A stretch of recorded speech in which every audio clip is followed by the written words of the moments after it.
അതെ തനിയെ റിപ്പയറിംഗ് തുടങ്ങിയോ? പാവപ്പെട്ട വിട്ടർമാരെ വയ്യാതെ നടക്കല്ലേ എന്റെ സാറേ. ശ്രീധരന്റെ വർക്ക്ഷോപ്പിൽ വന്നാല് വണ്ടി കണ്ടീഷൻ ആക്കുന്നല്ലേ പറഞ്ഞത്? കണ്ടീഷനായി, ഭയങ്കര കണ്ടീഷനായിട്ടുണ്ട്. തന്റെ ഒടുക്കത്തെ ടെസ്റ്റ് കഴിഞ്ഞ് പോരുന്ന വഴിക്ക് ബ്രേക്ക് പോയി, ഓയിൽ പൈപ്പ് കൂട്ടിയിട്ടുണ്ടാവും, ഗിയർ സ്ലിപ്പ് ആവാനും തുടങ്ങിയിട്ടുണ്ട്, പല്ല് കഴിഞ്ഞിട്ടുണ്ടാവും. എനിക്കതിന്റെ കാരണമൊന്നും അറിയണ്ട. ഇന്നലത്തെ തന്റെ മുടിഞ്ഞ ടെസ്റ്റ് എടുപ്പോണ്ടാ വണ്ടി ഈ ഗതിയായത്. ടെസ്റ്റ് എടുപ്പനെ കുറ്റമൊന്നും പറയണ്ട. നാട്ടിലില്ലാത്ത കാശ് മുഴുവൻ കൊടുത്തൊരു തൊക്കട വണ്ടി കച്ചവടാക്കിയപ്പോ ആലോചിക്കണായിരുന്നു. അതെങ്ങനെ വണ്ടി എടുക്കുന്നവരും എന്നോടൊരു വാക്ക് ചോദിക്കുക? സർക്കാരിന്റെ പാലവും മതിലും കെട്ടാനുള്ള സിമന്റ് മറച്ചു വെട്ടി കിട്ടുന്ന കാശല്ലേ? മതി, പതുക്കെ പറഞ്ഞാ മതി, എനിക്കല്ലേ കേൾക്കണ്ടു. ആ കാശിന് അത്രേ വില ഉണ്ടാവും. നിന്റെ അച്ഛനെ പോലെ അമ്പല പുനരുദ്ധാരണം പറഞ്ഞ് അമ്പലം വിഴുങ്ങുന്ന ആളൊന്നല്ല ഞാൻ. ഇപ്പഴാ ഓർത്തത്. നാട്ടുകാരാ പേരും കൂടെ ഉറപ്പിച്ചുട്ടോ. ഏത് പേര്? നിന്റെ അച്ഛന്റെ പുതിയ പേര് അമ്പലം വിഴുങ്ങി. കൊള്ളാല്ലേ?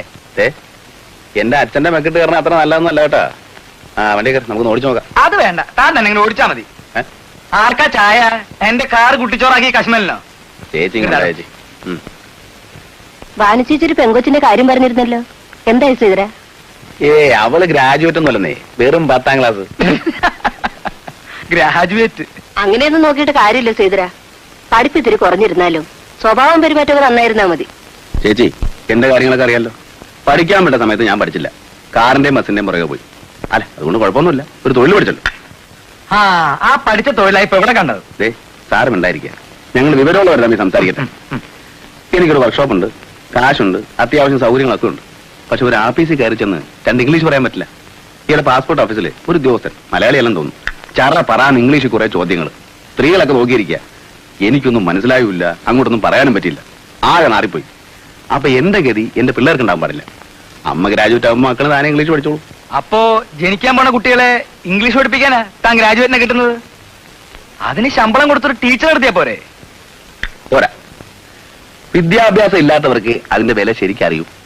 എന്റെ ഒരു നിർബന്ധമാണ് കുട്ടികളൂ. ഇപ്പൊ ഞാനൊരു ഗ്രാജുവേറ്റിന് ആഗ്രഹിക്കുന്നതിൽ എന്താ ഒരു തെറ്റ്? കുടുംബ മഹിമയുണ്ട്, പിന്നെ എനിക്ക് ആവശ്യത്തിന് സൗന്ദര്യമുണ്ട്, അല്ലേ ചേച്ചി? പിന്നില്ലേ, വെറുതെ യൗവനം കളയണ്ട ശ്രീധര. യൗവനം പോയിക്കോട്ടെ, പക്ഷെ ഞാൻ ഇതുവരെ ഒരു ചീത്തപ്പേരുണ്ടാക്കിയിട്ടില്ലല്ലോ, ഉണ്ടോ? അതില്ല. അല്ല, ഞാനൊന്നും ചോദിക്കട്ടെ, ഒരു ചെറുപ്പക്കാരന്റെ ആശയവും ആഗ്രഹവും ഒക്കെ എങ്ങനെ ഒതുക്കണു? സംയമനം. എന്താ? ആത്മസംയമനം എന്ന് പറയും. വണ്ടി ഞാൻ കൊണ്ടുപോവാ, വൈകുന്നേരം കൊണ്ടുപോവാ. വണ്ടി പൊളിക്കരുത് കേട്ടോ.